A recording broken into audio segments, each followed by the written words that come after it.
However, even myself is confused. Alin yung susundin natin? Is it the February 6, 2026 na nasa original decision? Or is it the January 15, 2026, which was implied in the recent resolution?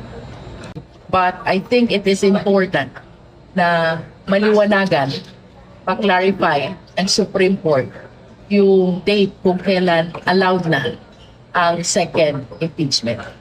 Aminado si House Justice Committee Chairperson Batangas 2nd District Representative Jervy Luistro na nalilito rin siya kung kailan matatapos ang one-year bar o petsa kung kailan maaaring ihain ang panibagong impeachment complaint laban kay Vice President Sara Duterte. Ito ay matapos na maglabas ng pinal na desisyon ang Korte Suprema at